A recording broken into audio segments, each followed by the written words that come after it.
off like this. Set yours to wake up to the morning show with Price, Star, and Moffat on TSN 690. Hey, the WWE is in town, and Bad News Barrett is in studio. Go, tell him to his face, Moffat. Tell him he's not so tough and not so big, huh? Who's been talking trash? Point him out. This guy right here. Him. Stay very quiet now. This guy. You don't look so bad or so rough or so tough. You want to arm wrestle? Why are you shaking, Moffat? Oh, Moffat, look at this. 1, 2, 3, go. Oh, he's down on the ground. Hey, Moff, get up. Get up. Is he okay? What have you done to him? Okay, they'll pump it back in.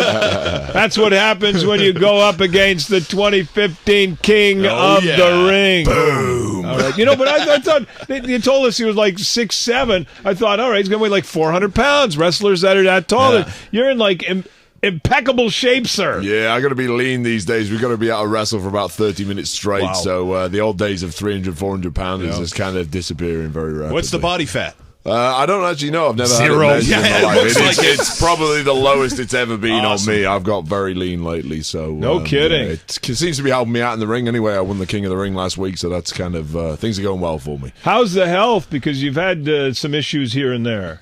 Yeah, I had surgery last year on a shoulder problem, so that's fixed now. I'm feeling 100%, and I'm literally feeling as good as I've ever felt in the ring. I'm 34 years old now. I've been wrestling close to 12 years, and to be feeling this good this far into my career is actually a very good thing. He's Bad News Barrett. Who do you hate? I hate Sheamus. There you go. Bastards. He's an Irishman. I'm an Englishman. So. You got a signature move to just I have a few, but my main one is the bullhammer elbow. It's very, very simple. Okay, that's it. Do I have to demonstrate? We can try it out right now. Here we go. I don't know about what I do want to be able to go home. We're gonna pick up the pieces after I'm done in Montreal. I don't want to end up in a jail cell, so maybe I'll hold fire. Listen, we won't tell anyone. I'll post bail if you drop the bullhammer on him. In fact, we'll take up a collection.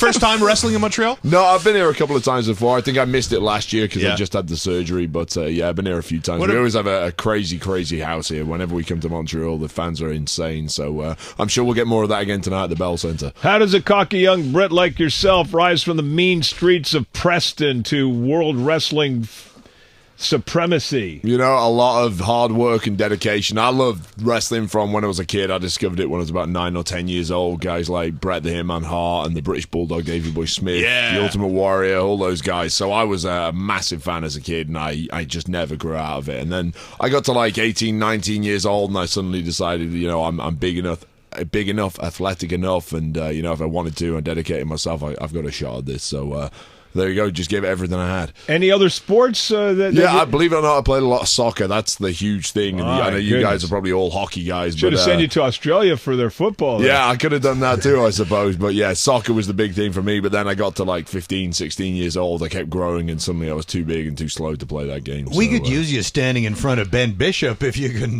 put skates on. Oh, okay. You know what? I actually live in Tampa, Florida. Nice. So I heard they're a bit of a better team than the Montreal guys. You're way too young. What are you doing? Come on, I'm the bad guy. Come Let me at him. How many dates are you on the road away from Tampa?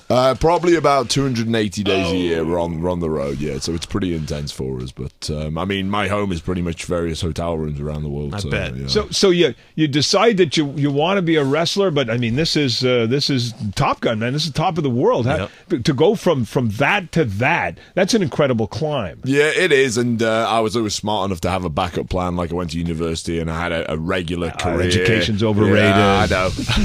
I had a kind of regular career that was paying the bills, and I was wrestling on the side. And it was only when I got the opportunity from WWE to kind of quit my main job and come over to the States and do that full time and get paid that I actually made that jump.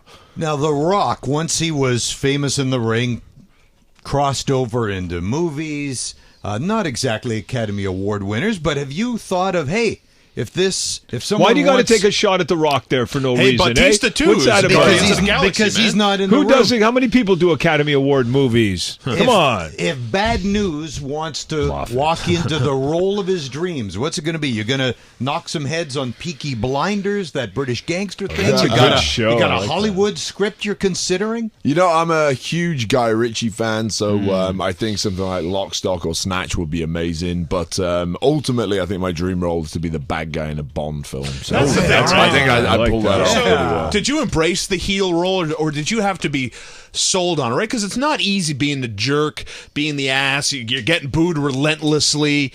So talk to me about how you became essentially the heel. I've pretty much been a heel my entire career. It's all I ever wanted to be. There have been a couple of occasions when, for whatever reason, the crowds have really been cheering for me, and I've always thought, wow, if ever there's going to be a time to turn into the good guy, this is it. And I just have to go and have a quick chat with Vince McMahon. He's like, no, you will always be the bad guy. I was like, okay, cool, that works for me. Well, So, he's Bad News Barrett. Where was the first place, the first arena, where the big place you looked around and you went, I've made it? You know what? I remember wrestling just after I started with WWE in 2010. I did a few shows, and then we went over to the UK and we did a show at the O2 Arena. It was an 18,000 sellout crowd. I had a bunch of friends and family there. I remember walking out in front of that crowd. At that point, that was the biggest crowd I'd wrestled in front of, and I knew I'd made it.